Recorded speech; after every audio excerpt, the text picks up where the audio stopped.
Colour paper വെച്ച് എന്തെങ്കിലും ചെയ്യാനും പെൻ ഹോൾഡർ ചെയ്യുമോ എന്നും കമൻറ്റ് വന്നിട്ടുണ്ടായിരുന്നു. രണ്ടും കൂടി ഈ വീഡിയോയിൽ ചെയ്യാം.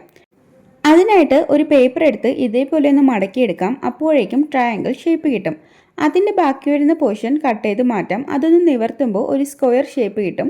ഇനി ഈ വീഡിയോയിൽ കാണുന്നത് പോലെ രണ്ട് സൈഡും നാലായിട്ടൊന്ന് ഫോൾഡ് ചെയ്ത് അതും നിവർത്തിയെടുക്കാം. ഇനി 4 കോർണേഴ്സും അകത്തോട്ടൊന്ന് മടക്കിയെടുക്കാം. അതിനുശേഷം ഈ വീഡിയോയിൽ കാണുന്നത് പോലെ ഈ 2 പാർട്ടും അകത്തോട്ട് ഒന്നും കൂടി ഫോൾഡ് ചെയ്ത് കൊടുക്കാം.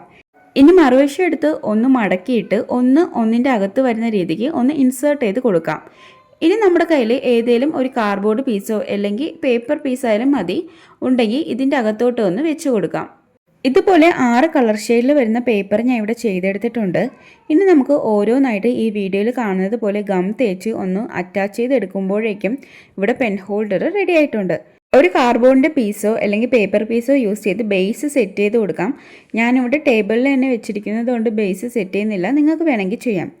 ഈ ഒരു വീഡിയോ ഇഷ്ടമായെങ്കിൽ നമ്മുടെ ചാനൽ സബ് ചെയ്ത് സപ്പോർട്ട് ചെയ്യുക. അപ്പോൾ ശരി, എന്നാൽ ബൈ.